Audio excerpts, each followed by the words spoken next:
আমি তোমার গতকালকার CCTV footage দেখেছি। আইনের পোশাক পরে তুমি আইন বিক্রি করছো। মানে স্যার। চুপ! এই পোশাক সম্মানের, ঘুষের টাকায় বিক্রি করার জন্য না। কত টাকায় তুমি তোমার পোশাক বিক্রি করেছো বলো। আমার ভুল হয়ে গেছে স্যার। ভুল? না না না না, এটা ভুল না। এটা তোমার গায়ে জড়ানো পোশাকের সাথে বিশ্বাসঘাতকতা। আইন কারো বাবার সম্পত্তি না। পুলিশ প্রশাসন এই ধরনের কোনো কিছু প্রশ্রয় দেয় না। সৎ প্রশাসনই রাষ্ট্রের শক্তি। যে পোশাক পরে আমরা মানুষের কল্যাণে এগিয়ে যাই, বন্ধু হিসেবে মানুষের পাশে থাকি, সেই পোশাককে তুমি টাকার বিনিময়ে বিক্রি করে এই সমাজের কাছে, গোটা জাতির কাছে পুলিশ প্রশাসনকে তুমি প্রশ্নবিদ্ধ করেছো। এই মুহূর্ত থেকে ইউ আর সাসপেন্ডেড। তোমার বিরুদ্ধে ডিপার্টমেন্টাল এনকোয়ারি এবং ফৌজদারি মামলা হবে। মনে রেখো, বাংলাদেশের পুলিশ কখনো দুর্নীতির কাছে মাথা নত করে না। Out out.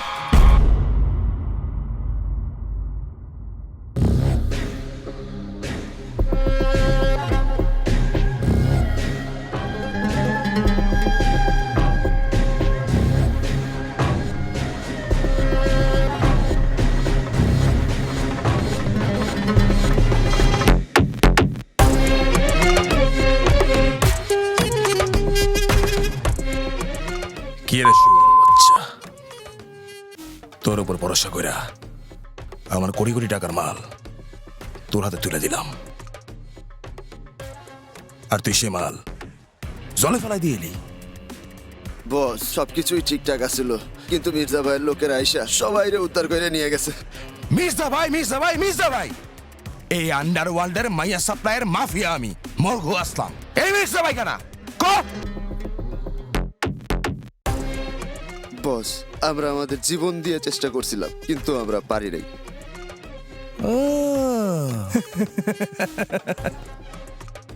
জীবন দিয়ে চেষ্টা করছিলি, কষ্ট করছস তো অনেক।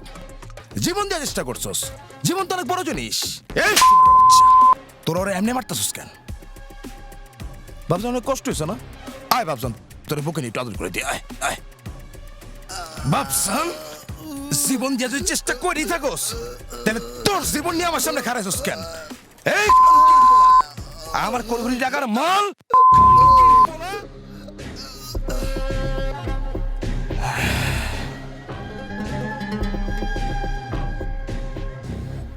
মির্জা ভাই।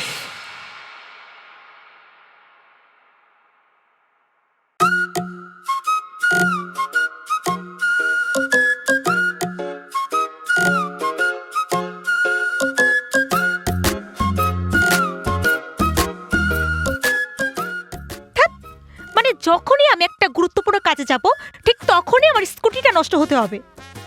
এখন আমি কিভাবে পৌঁছাবো? আরে মাত্র তো 2 ঘন্টারই ব্যাপার। 2 ঘন্টা পরেই তো তুই তোর স্কুটি হাতে পেয়ে যাবি। চল এখন আমরা একটা রিক্সা নিয়ে চলে যাই। Hey Google, can you tell me metro station থেকে 7 নম্বর সেক্টরে যেতে রিক্সা ভাড়া কত? দুঃখিত, মেট্রো স্টেশন থেকে 7 নম্বর সেক্টরে যাওয়ার জন্য বর্তমানে কোনো রিক্সা উপলব্ধ নেই।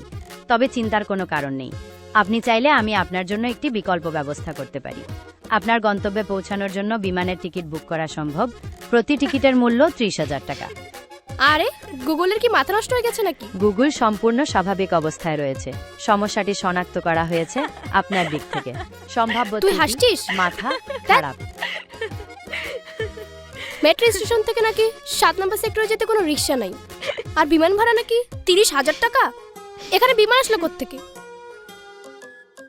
সবকিছু তুই আবার গুগলকে জিজ্ঞেস করিস কেন বলতো? কারণ গুগলই তো আমার বন্ধু। এই যে দেখ, আমি কিছুটা অসুস্থ, আমার মাথা ব্যথা। গুগল বলেছে আমার নাকি মাইল্ড হেডেক, মানে ব্রেইন টিউমার। আচ্ছা, তা গুগল তো করে কি কি বলেছে? আর বলেছে যদি আমি হাঁচি দেই তাহলে সেটা নাকি রেয়ার ভাইরাস।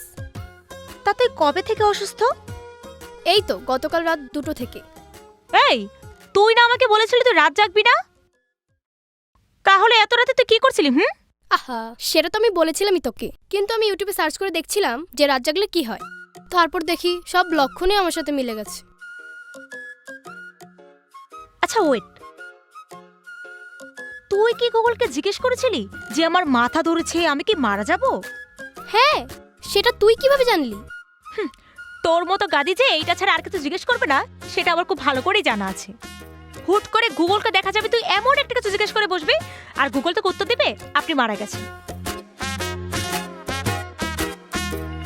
কিন্তু সেটা গুগলই তো আমাকে বলেছে। এই শোন, গুগল তোকে 5 মিনিটে 5 রকমের রোগ দেখায়। তোর সমস্যা কি জানিস? তোর সমস্যা হচ্ছে অতিরিক্ত গুগলিং সিনড্রোম। আচ্ছা, তাহলে এই রোগের ওষুধটা কি বলতো? এই রোগ থেকে বাঁচার ওষুধ হলো প্রতিদিন 2 বেলা খাবার পর 30 মিনিট মোবাইল চালানো বন্ধ রাখা আর গুগল সার্চ একদম বন্ধ। দে ফোন দে। প্রিয়া, ফোনটা দে না। আহা, আমি একটু গুগলে সার্চ করে দেখি তুই ঠিক বললি কিনা।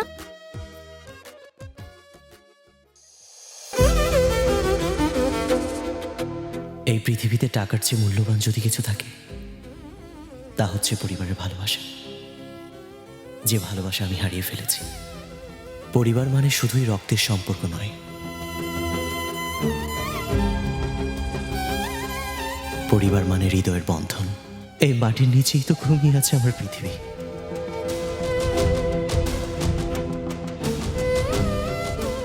আর আমি জেগে আছি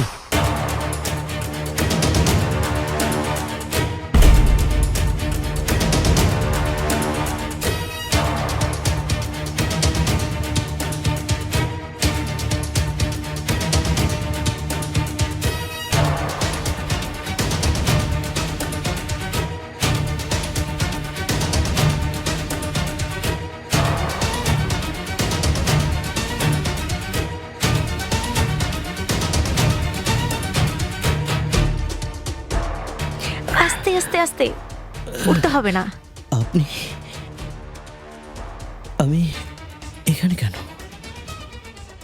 আপনি গুলিবিদ্ধ হয়েছিলেন।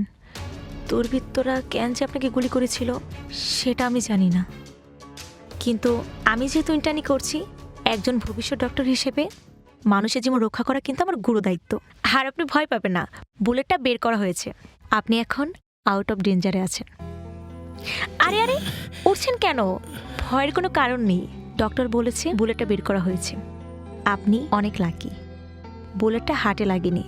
আর এখন একটু রেস্ট করলে আপনি ঠিক হয়ে যাবেন। এই প্রিয়া, এইদিকে আয়।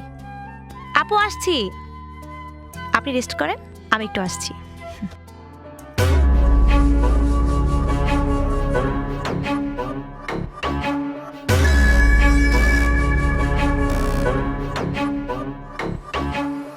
কি ব্যাপার আপু, তুমি আমাকে এইখানে টেনে নিয়ে আসলে কেন? তুই জানোস তুই কারে ধরে নিয়ে আসছস?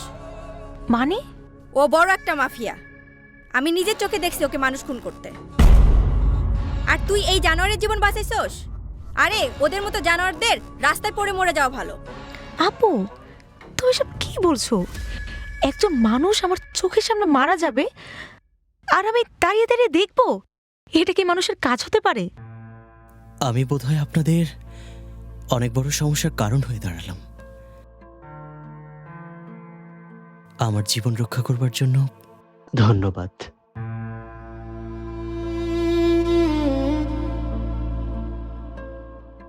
শুনুন, আমার আপুর কথায় কিছু মনে করবেন না।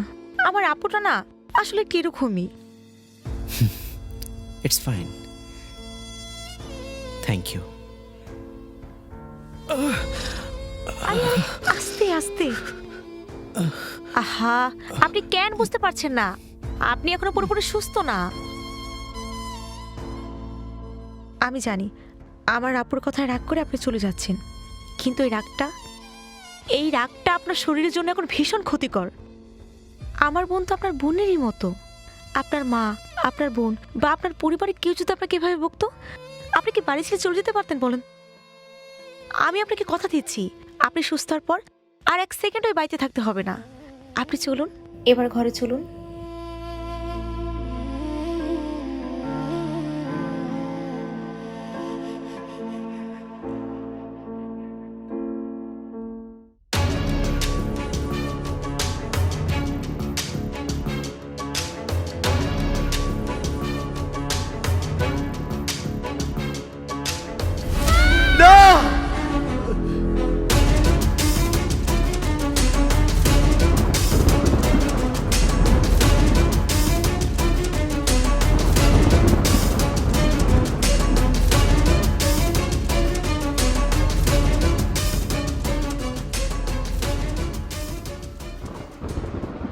মানুষটার নাম শুনলে সবাই ভয়ে থরথর করে কাঁপে, যার সামনে দাঁড়াতে ভয় পায় সেই মানুষটাও নাকি ভয় পেয়ে চিৎকার করে কাঁদে। এটা দেখে আমি সত্যিই খুব অবাক হচ্ছি। আমার জীবনের কালো অধ্যায়গুলো দুঃস্বপ্নের মতো, যা প্রতিনিয়ত আমাকে তাড়া করে বেড়ায়, আমাকে ঘুমাতে দেয় না। আমার মনের ভেতর আমি অনেক চাপা কষ্ট লুকিয়ে রেখেছি, হয়তো সে কষ্টগুলো আর সয়ে উঠতে পারছে না। আর তাই তো কষ্টগুলো আমাকে প্রতিনিয়ত অভিশাপ দিচ্ছে, আমার কাছে মুক্তি চাইছে, কিন্তু আমি যে মুক্তি দিতে পারবো না। আমি যে আমার জীবন থেকে সেই কালো অধ্যায়গুলোকে মুছে ফেলতে পারবো না।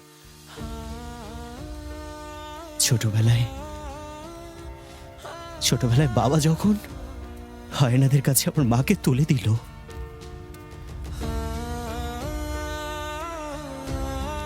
আমার এই দু হাত দিয়ে আমি আমার বাবাকে শেষ করে দিয়েছিলাম।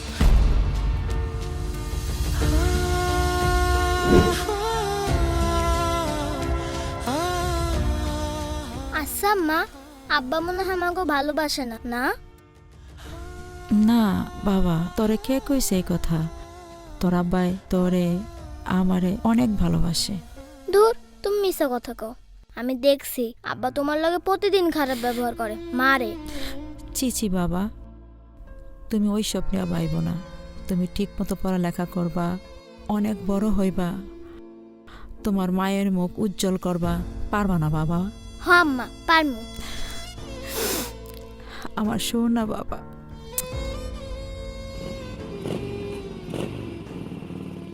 এই জান্নাত, আরে এত তাড়া কিসের? তুই জানোস না গার্মেন্টস ছুটি হওয়ার পর এই সময় তোর জন্য আমি অপেক্ষা করি। এমন করলে চলে? দেখ, তোর লাগে আমার পরানটা ছটফট ছটফট করতেই থাকে। আপনার না কতবার বলছি যে আপনি আমারে বিরক্ত করবেন না, কথাটা আপনার কানে যায় না? সুন্দরী কিচ্ছু বোঝে না। আরে টাকা তো আমি দিব, গার্মেন্টসে সে বহুত আরামেই থাকবি। হ্যাঁ, মাত্র তো এক রাতের ব্যাপার। জানোয়ার, এই কথাটা বলার আগে তোর বইয়ের মুখটা একবার মনে পড়লো না? আজকে শুধু থাপ্পড় মারছি, ভবিষ্যতে এরকম করলে না দাও দিয়ে একের কল্লাটা ফালাই দেবো, এক কূপ দিয়া। কথাটা যেন মনে থাকে, জানোয়ার কোথাকার।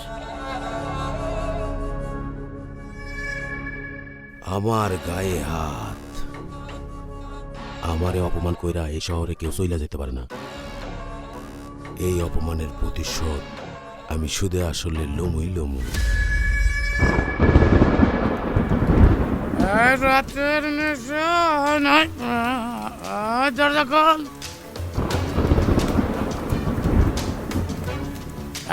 তুমি আজকেও বাড়িতে মদ খাই আইছো? হ্যাঁ, খাইছি। আমার পোলার সামনে আমি কোনো মদ ঘুরে যেতে দেবো না। বেরো বাড়ি থেকে, বেরো। এই শালির বাড়ি, ও আল্লাহ রে, ছাড়। আমার বাড়ি, আমার ঘর, আমার বউ আমার বাড়ি থেকে ছাড় বলতেছি।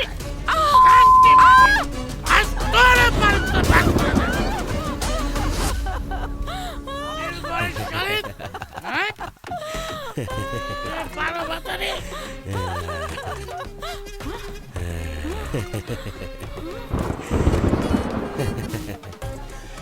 কিরে জান্নাত, তোরে কইছিলাম না তুই আমারে থাপ্পড় মারছিলি? এই শহরে আমার গায়ে কেউ থাপ্পড় মাইরা আরামে থাকবো, এটা তো হইবার পারে না। আম্মা, আঙ্গুলটা সোজা রাখছিলাম, কাম হইল না। সেই আঙ্গুলটা বাঁকা করলাম, সুসুর করে বুকে আয়া পড়লি। বিজয়, ওই যাওয়া দিন, চলাই। চল, হারামি বাচ্চা। চল, আয়।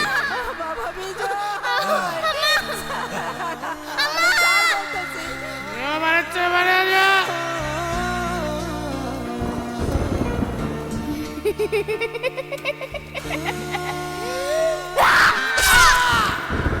জীবন যুদ্ধে জয়ী হওয়া আমার মা, আমার জান্নাত, ধর্ষিত হওয়ার পর জীবনের কাছে পরাজিত হয়ে গেল। আমাকে ছেড়ে ওই দূর আকাশে চলে গেল। আইন থেকে পালিয়ে গিয়েছিলাম ঠিকই, কিন্তু জীবন থেকে পালাতে পারিনি। জীবনের প্রতিটা ধাপে ধাপে যেখানে গিয়েছি মানুষের লাথি উষ্টা খেয়ে বড় হয়েছে, মানুষের ধিক্কার সরেছি। এই সেটা ওঠ এখান থেকে, যা যা যা, এনে ঘুমার লাগবে না, যা। আমি তো একটু ঘুমাইছিলাম। আমার জন্য কোথাও কোনো ঠিকানা ছিল না। হাজারো মানুষের ভিড়ে দাঁড়িয়ে থেকেও আমি ছিলাম একা। আমার আকাশটাই ছিল আমার ছাদ, আমার মাটিটাই ছিল আমার বিছানা। ক্ষুধার যন্ত্রণায় চারদিকে ঘুরে বেরিয়েছি পাগলের মতো। পেটের ক্ষুধা না যতটা কষ্ট দেয়, তার চেয়ে বেশি কষ্ট হয় তখন যখন কেউ দরজা বন্ধ করে দিয়ে বলে, দূর হয়ে যায় এখান থেকে। আমি চুরি করতে চাই না, আমি শুধু বাঁচতে চাই। মানুষ যখন এক টুকরো রুটির জন্য আমাকে গালি দেওয়া শুরু করলো, তখন নিজের পেটটাকে সবচেয়ে বড় অপরাধী মনে হতো। এ শহরের মানুষের কাছে আমি মানুষ ছিলাম না, ছিলাম কুকুরের মতো একটি বোঝা। দু চোখ বেয়ে অঝরে চোখের পানি ঝরলেও আমার চোখের পানি মুছে দেওয়ার মতো কেউ ছিল না। ভয় পেলে মা আমাকে বলতো, আব্বা আমার হাতটা শক্ত করে ধর। কিন্তু মা কি জানে তার ছেলে যে আজও ভয় পায়। সবকিছু ভুলে গিয়ে যখন বড় হলাম, একটা সুন্দর সংসার সাজিয়েছিলাম।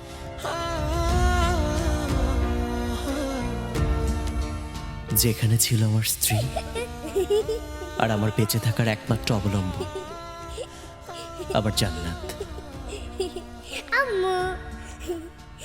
এ দুজন মানুষকে কেন্দ্র করেই শুরু হয়েছিল আমার নতুন জীবনের সূচনা। আর ঠিক তখনই আবির্ভাব হয় রঘু আসলামের।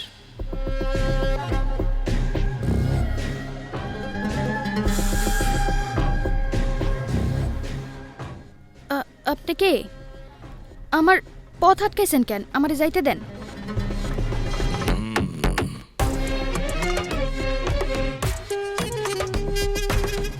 দুইয়ের সব চাইতে দামি গন্ধ কি জানো? মায়া মাইশের শরীরের গন্ধ। তোমার শরীরের গন্ধটা আমার খুব মজা লাগছে। তোমার আমার গায়ে মাখতে চাই। অসভ্য কোথাকার। উফ, মাগা না তো, টাকা দিমো। যা চাও তাই পাইবা, যা চাও সব দিমো। খালি তোমার শরীরটা আমার শরীরে মাখতে দাও। গায়ে মাখাবি না? সব দিবি না? আমি তোরে মাগ নাই মাখাইতে দিন। মাখাবি? দাঁড়া মাখাইতেছে। মাইয়া মানুষ রে ইজ্জত দিতে শিখিস।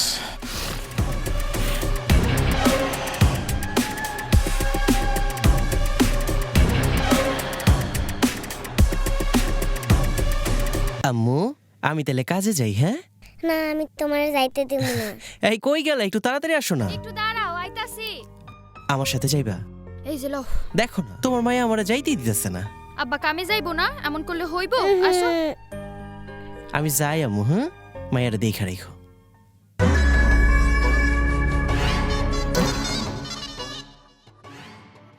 সেদিন তোর শরীরে শুধুমাত্র একটু গন্ধ নিতে চাইছিলাম। তুই তো জুতা দিয়া আমার গালে বালি দিছিলি। সমস্যা নাই, আমি যেটা কই সেটাই করি। আজকে তো শরীরে গন্ধ আমার শরীরে মাখামো। ওই তোর সাহস তো কম না? আমার বাড়ির সীমানায় দাঁড়ায়া তুই আমার বড় উল্টাপাল্টা কথা কইতেছস। একদম নলিকাইটা ফালামু।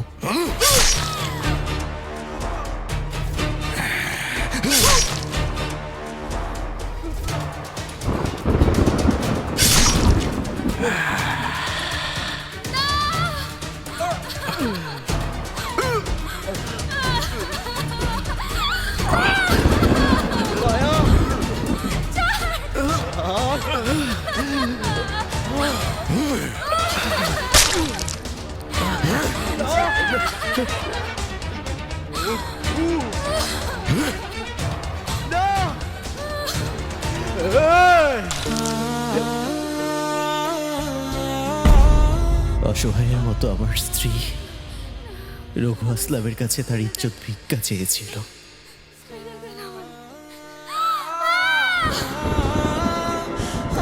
আমার 6 বছরের মেয়ে জান্নাত, যে ছিল আমার বেঁচে থাকার একমাত্র অবলম্বন, আমার সুখের ঠিকানা, রঘু আসলামের চোখ পড়লো আমার জান্নাতের দিকে।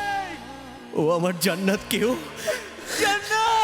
আমি সে চিৎকার করেছিলাম, কিন্তু এই পৃথিবীর কোনো মানুষ আমার আত্মনাদ শোনেনি, কেউ শোনেনি, কেউ না।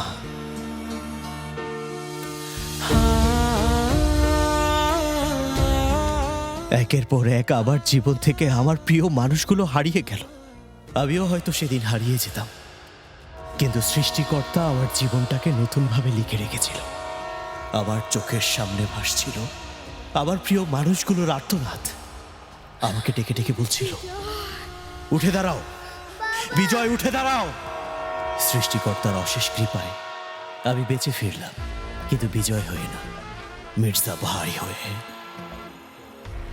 নারীদের বুকে কম্পন সৃষ্টি করত যে সমস্ত বেজন্মারা, আমি তাদের বুকের কম্পন হয়ে দাঁড়ালাম।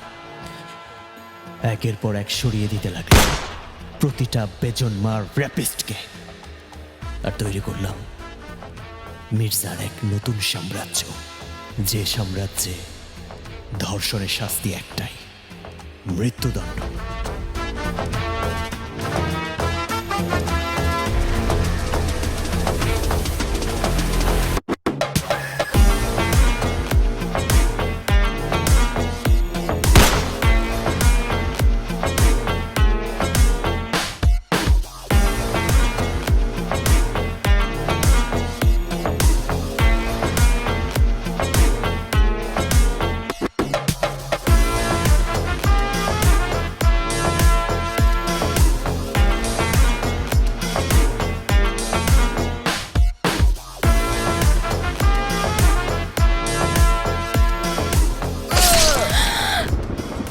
যেজন হারায় সেই জানে প্রিয়জন হারানোর বেদনা যে কি। আমার জীবনে আর কোনো গন্তব্য নেই, আমার জীবনে আর কিছু চাওয়ার নেই, কিছু পাওয়ার নেই। আমার শুধু একটাই চাওয়া, রঘু আসলাম।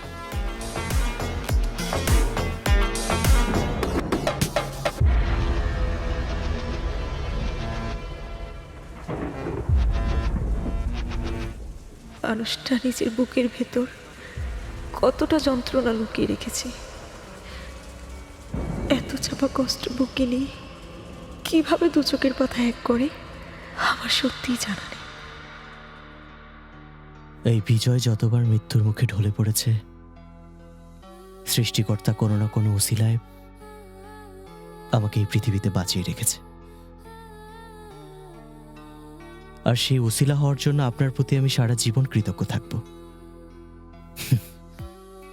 আপনার জায়গায় যদি আপনার বড় বোন থাকতো, তাহলে হয়তো এই হিংস্র দানবের মতো মানুষটি আজ আপনার সামনে দাঁড়িয়ে থাকতো না। সবাই আপনাকে দানব বলে, কিন্তু আমার চোখে আপনি সেই ছোট্ট শিশুটি যে দরজার আড়ালে দাঁড়িয়ে তার মায়ের জন্য চিৎকার করেছিল তার স্ত্রী ও কন্যা সন্তানের জন্য, আর প্রতিজ্ঞা করেছিল আর কোনো দিন কোনো মা বোনকে সে কাঁদতে দেবে না।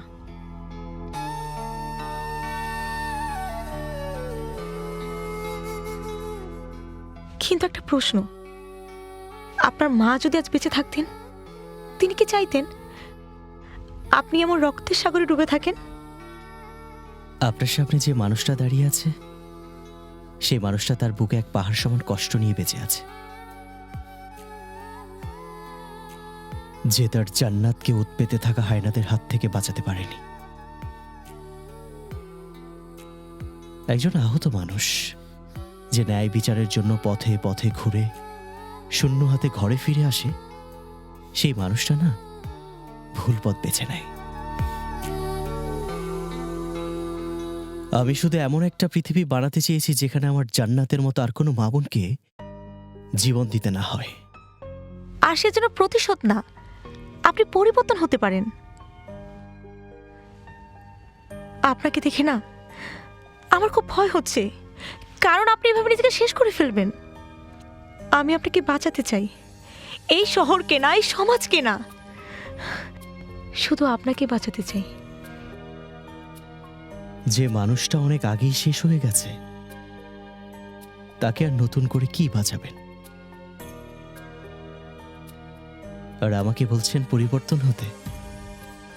আমি যদি থেমে যাই তাহলে অন্ধকার জিতে যাবে।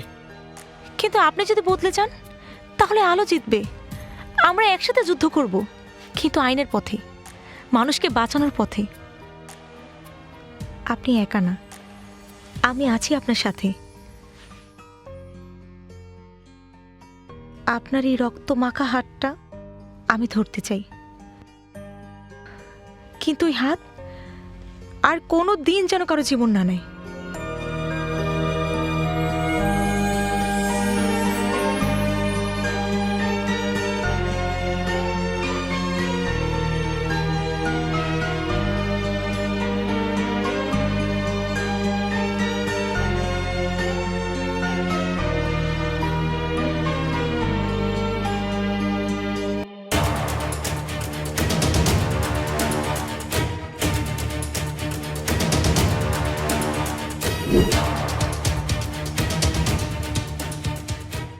তুই সত্যি কইতাছস কালকে মির্জা ভাই তার মায়ের কবর জিয়ারত করতে যাইব, তাই তো? হ বস, আমি সত্যিই কইতাছি। আপনি আমার বিশ্বাস করতেছেন না? আমি মির্জা ভাইয়ের সব থেকে কাছের লোক। উনি কালকে উনার মায়ের কবর জিয়ারত করতেই যাইব। মির্জা ভাই, আফসোস রঘু আসলামের লোকে তোর সাক্ষাৎটা হইল না। কালকে তুই তোর মায়ের কবর জিয়ারত করতে যাবি না, যাবি নিজের কবরে।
Every step I dominate, fire in my veins, yeah, my fate I generate. Money talk loud, on the road, thoughts evacuate. Style so cold, hold crown on my mind, I don't wait for it throne. From the block to the top, I built this on my own. Every bar, heavy weight, yeah, my words made of stone. When I walk in the light, all the shadows get thrown.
বিজয়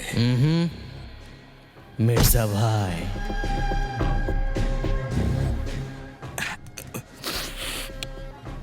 তুই বিজয় হস আর মির্জা ভাই হস, তোরা তো আমি দুইবার খালাস করে দিছিলাম, তাহলে তুই বাইচা ফেললি কেমনে? পুনর্জন্ম নিছস নাকি?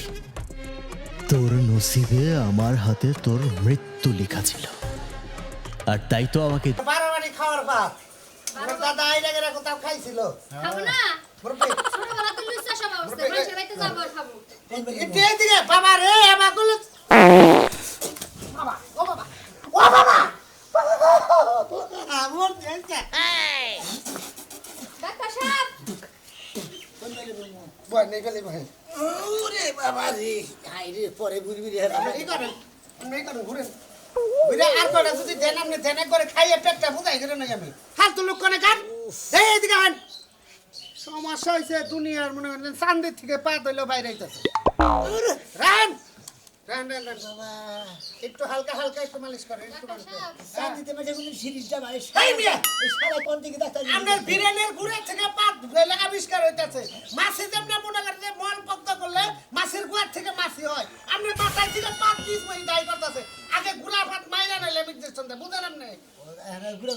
গুড়া গুনা বেরো দুই ডাড়া যদি পাই নাই যেখানে নিচ পেলে গেছে হয়তো একটু বড় হবো ফুটবলের নাগাল, ওই আসুক বাইরে যাবো গা। মানে মনে হবে আগে যে ছোট আকার আছে গুড়াটা গুড়াটা মনে হয় যে গুন্ডি আসতে পারে। আপনি একটু শোন, আর একটু চিকিৎসা করে কটা ওষুধ পাতি দিয়েছে আমরা। ডাক্তার সাহেব পাঁচ যদি বড় হয় বাইরে হয়, তাহলে এমনও তো হইতে পারে উড়ে যাবো আপনারা কুড়ালের কথা গেছিলাম আছে না?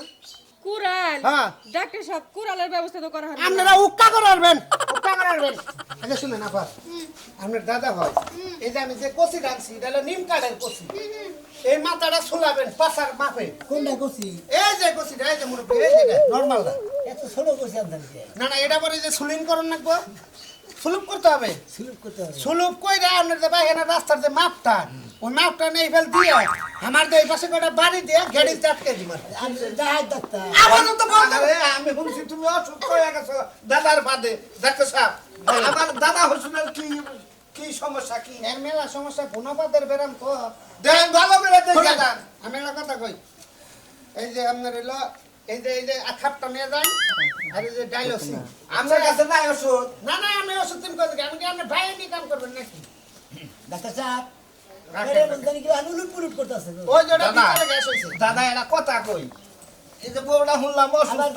যে ইঞ্জেকশন দিলে না বা তো কোনো ডায়রিয়া মেরেও না। না না না ডাক্তার আর ট্রিটমেন্ট করে ওষুধ আমার কি লাগেনি আমার দাদা হইছে। নাতিন ভাই মরবে মরবে একটু আগে রাস্তা একটু চুপ থাক আস্তে একটু চুপ থাক। এই নাতিন ভাই এই যে এই মালটা না না না দাদা একটু ঘুরে একটু ঘুরে তোর একবার কি নোট করছি কি টাকা বলছে না পাঁচা মতো গুলি মাসে ই দেয় ওষুধ দেয়। আরে পাঁচ বন্ধ থেকে দাদা ওষুধ আপনি উড়েন ডাক্তার তিন মাস আপনার ভালো ডাকবো না। আমি ডাক্তার সাহেব আপনি ধরেন আমি দিতেছি। ওটা দিব না ও বন্ধ দিবেন না? না ওভাবে দিবেন না দিব না দাদা। আমি ডাক্তারের কথা শুনে থেকে এবার করে পাইনা আপনি নাতি না মাইরা আমার তো ঘুরে বাদ গুনা এটা থামাইছিল। ডাক্তার সাহেব দিব আমি আসি মুরব্বি চিন্তা করেন না। বন্ধু বন্ধু আমার বাবু দেই হইছে স্যার। হ্যাঁ আচ্ছা আমি ঘরে গেলাম খাবার দাবারের ব্যবস্থা করি।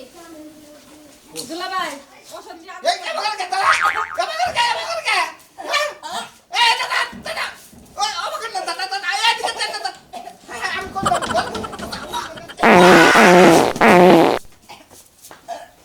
কি ব্যাপার শব্দ নাই কে কাটা কোনে আছো?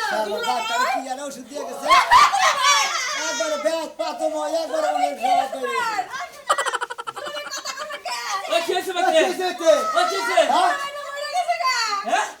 বসে